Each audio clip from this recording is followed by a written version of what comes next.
जो रचना है, मैं आपको दो रचनाएं सुनाऊंगी। एक तो है, दोनों अलग अलग जॉनर्स की हैं। एक तो है सही साथी और दूसरी का टाइटल उसके बाद बताती हूँ, तो ज़रा जुड़िए।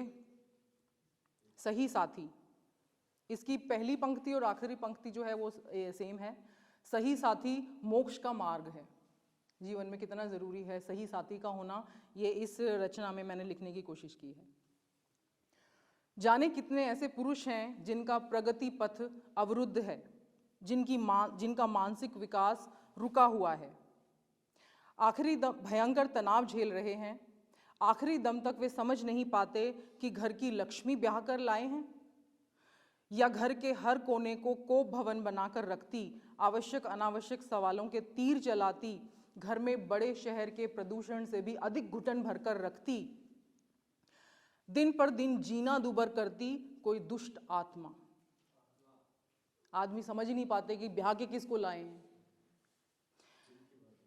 जाने कितने उदाहरण ऐसे मेरे सामने हैं उन औरतों के जिनके परमेश्वर उनके जीवन में कुंडली मारे बैठे हुए हैं। अभी मर्दों की बात कर दी, अभी औरतों पे। जाने कितने उदाहरण मेरे सामने ऐसे हैं उन औरतों के जिनके परमेश्वर उनकी जिंदगी में कुंडली मारे बैठे हैं। इन स्वघोषित धरती के ईश्वरों की देवियां, स्वघोषित बस मैं ही ईश्वर हूँ, बहुतों में दम्भ होता है, अहंकार होता है।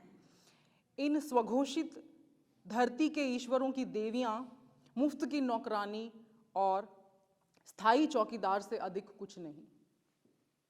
ये ईश्वर चाहते हैं कि पूरी धरती का बोझ उठाने के बाद,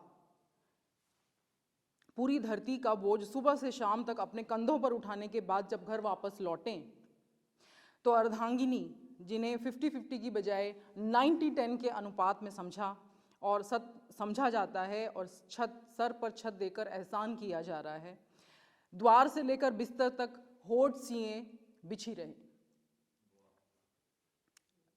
सिला फिर भी घड़ी घड़ी अपमान। जाने कितनी औरतें हैं जिन्होंने ऐसे ईश्वरों को दुत्कार कर हमेशा के लिए चौखट लांगी। क्या कर सकती है वो जो उसको इतना प्रताड़ित किया जाता है।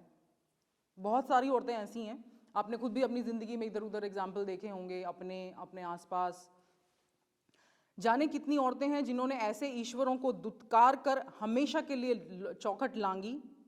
मरता क्या ना करता से शुरुआत कर अपने पंखों को नया आसमान दिया।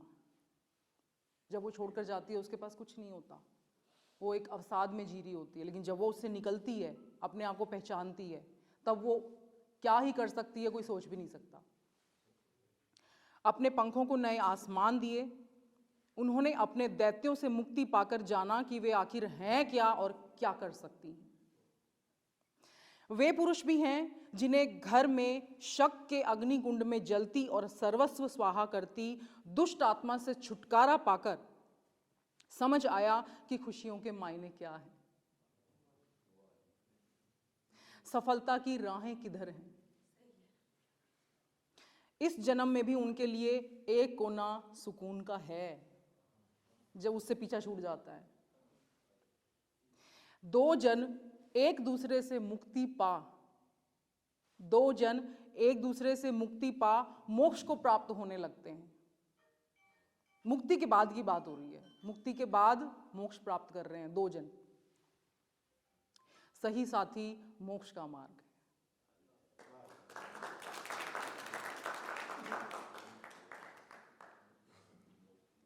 मैं ये नहीं कहती कि मैंने अपने बात को बहुत प्रभावी ढंग से रख दिया है या बहुत ही कमाल लिख दिया है, लेकिन किसी भी मुद्दे को थोड़ा सा आप इस तरीके से प्रेजेंट करने की कोशिश कीजिए। ये मेरा, आप क्योंकि यूथ है यहाँ पे, अभी आप लोग लिखने की रास्ते में हैं, तो थोड़े से अगर मेरे कुछ एक्सपीरियंस आपके काम आ जाएं तो बस वो शेयर किए हैं मैंने।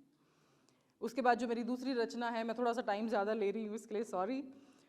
मुस्कान का वास्तु दोष। जब घर बनता है नया तो हम बहुत सारे वास्तु जो हैं उनको कैलकुलेट करते हैं। बहुत सारे लोग करना भी चाहिए, और लेकिन बहुत सारे लोग बहुत ज़्यादा इस चीज़ में इन्वॉल्व होते हैं वास्तु में। तो उस पर है ये। हमारे पड़ोसी खूब पैसे वाले हैं। उस घर की मालकिन बात बात पर लोगों से झगड़ती है। मैंने उसे बमुश्किल ही मुस्कुराते देखा होगा। होते ना कुछ लोग ऑलवेज नेगेटिविटी, हमेशा मतलब उनके सर से ऐसी, उनके चेहरे से ऐसे ही नेगेटिविटी फील होती है हमेशा, पनौती जिसको बोलते हैं। हमारे पड़ोसी खूब पैसे वाले हैं, उस घर की मालकिन बात बात पर लोगों से झगड़ती है, मैंने उसे बमुश्किल ही मुस्कुराते देखा है। और शायद ही किसी मेहमान को उनके यहाँ आते जाते उनके कलेशमयी घर से उठकर आने वाला शोर चर्चा में बना ही रहता है। कुछ लोग कहते हैं कि उस घर में वास्तु दोष है जो गृह स्वामिनी को प्रभावित करता है। सुना होगा आप लोगों ने भी ऐसा। वास्तु यानी घर की दिशा, कोण आदि में त्रुटि। इस धरती पर जाने कितने प्राणी जाने किस किस स्थिति में रहते हैं, किस किस कोण पर सोते जगते हैं, जाने किस किस दिशा में पूजते हैं अपने अपने ईश्वर को। बमुश्किल एक चार दीवारी जिसके छोटे से आले में या दीवार पर चस्पा कैलेंडर रूपी तस्वीर में, भगवान का कैलेंडर लगा के उसकी भी पूजा करते हैं लोग, जिनके घर में आले तक की भी जगह नहीं है, छोटी छोटी खोलियों में छोटी छोटी जगहों पर रहते हैं। इस धरती पर जाने कितने प्राणी जाने किस किस स्थिति में रहते हैं, किस किस कोण पर सोते जगते हैं, जाने किस किस दिशा में पूजते हैं अपने अपने ईश्वर को। बमुश्किल एक चार दीवारी के छोटे से आले में या दीवार पर चस्पा कैलेंडर रूपी तस्वीर में। अब ये एक पंक्ति जिसमें मैं बतौर खास ध्यान चाहूंगी। हर हाल में आवश्यक व श्रद्धेय हूं, ईश्वर इसी बात से खुश हो जाता होगा। ईश्वर जो है वो इसी बात से खुश हो जाता होगा मैं इनके लिए कितना ज़रूरी हूँ।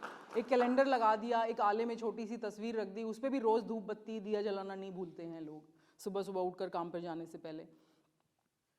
हर हाल में आवश्यक व श्रद्धेय हूँ, ईश्वर इसी बात से खुश हो जाता होगा।